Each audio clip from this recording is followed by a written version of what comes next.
सरकारने शेतकऱ्यांची केलेली कर्जमाफी ही फसवी असून ती संपूर्ण कर्जमाफी करावी या मागणीसाठी विदर्भ राज्य आंदोलन समितीकडून या ठिकाणी आंदोलन केलं जात आहे। या ठिकाणी जो GR आहे त्या GRची होळीसुद्धा करण्यात आलेली आहे आणि एकंदर जर बघितलं तर जोरदारपणे आक्रमकपणे या ठिकाणी विदर्भवादी जे आहे ते घोषणाबाजी करताना आपल्याला पाहायला मिळते।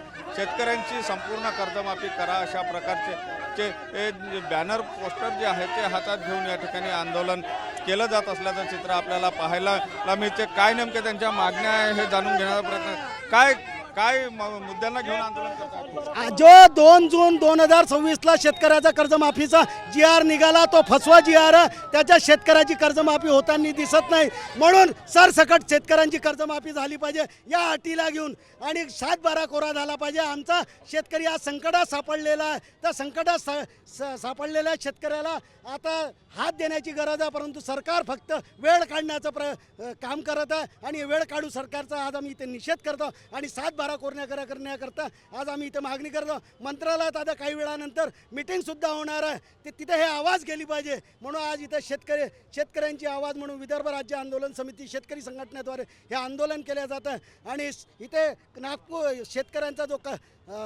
GR होता कर्जमुक्तीचा GR तो आम्ही जाळलेला आहे आणि सरकारचा निषेध। नक्कीच या ठिकाणी जे विदर्भवादी आहेत त्यांनी आंदोलन या ठिकाणी केलेलं आहे। शेतकऱ्यांची संपूर्ण कर्जमाफी झाली पाहिजे अशा प्रकारची मागणी घेऊन या ठिकाणी आंदोलन होताना आपल्याला पाहायला मिळते। यांचा जो आणि या ठिकाणी आपण जर बघितलं तर हे विदर्भवादी जे आहेत ते कुठेतरी रस्त्यावर सुद्धा उतरताना आपल्याला पाहायला मिळते आहे आणि या ठिकाणी आपण जर बघितलं तर हे आंदोलनकर्ते जे आहे ते रस्त्यावर उतरण्याच्या प्रयत्नामध्ये असल्याचं सुद्धा एकंदर पाहायला मिळते आहे आणि या ठिकाणी हे विदर्भवाद्यांनी हे आंदोलन पुकारलेलं आहे। ते आंदोलन आता कुठेतरी आक्रमक होते का हे सुद्धा पाहावं लागणार आहे। Cameraman size Sunil Dhage, TV9 Marathi, Nagpur.